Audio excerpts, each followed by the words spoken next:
নমস্কার বন্ধুরা, stay with Poonam চ্যানেলে সবাইকে স্বাগত জানাই। আজকে গেছিলাম শ্রী রাধা মদন মোহন জিওর মন্দিরে। সেখানে 120 প্রহর ব্যাপী হরিনাম সংকীর্তন চলছে। তো তার কিছু মুহূর্ত আপনাদের সাথে শেয়ার করব।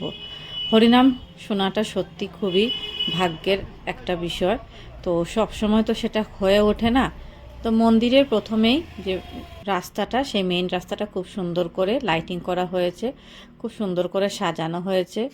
আর তার ঠিকই উল্টো দিকে আছে দুর্গা মণ্ডপ। আর দুর্গা মণ্ডপের উল্টো দিকে যে গেটটা হচ্ছে, সেটাই হলো মন্দিরের প্রথম যে ঢোকার প্রবেশদ্বার। আর মন্দির খুব সুন্দর করে সাজানো হয়েছে। আর সবচেয়ে সুন্দর লাগছে এই হরিনাম কীর্তনটা শুনতে। যদিও বেশি সময় বসতে পারিনি, তবুও কিছুটা মুহূর্ত আপনাদের সাথে শেয়ার করেছি।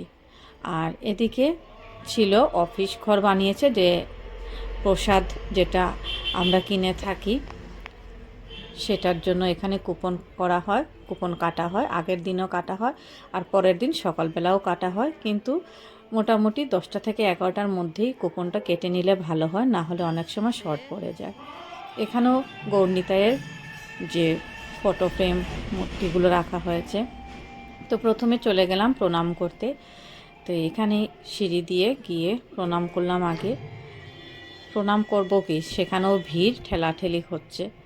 যাই হোক, আপনাদের সাথে শেয়ার করছি, আপনারাও জয় রাধা মাধব বলে একটু প্রণাম করে নেবেন।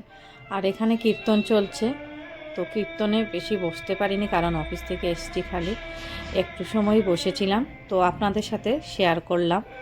আশা করি আপনাদের ভালো লেগে থাকবে। অবশ্য ভালো লেগে থাকলে লাইক, কমেন্ট ও শেয়ার করবেন। আর অবশ্যই চ্যানেলটি সাবস্ক্রাইব করে পাশে থাকা বেল আইকনটা প্রেস করে দেবেন। তো ভালো লাগলে অবশ্যই জানাবেন কমেন্ট করে।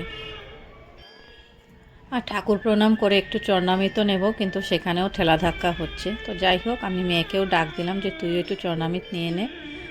তো আমরা চরণামৃত নিয়ে প্রণাম করে আর প্রসাদের কুপন একটা কাটলাম, কেটে চলে আসলাম।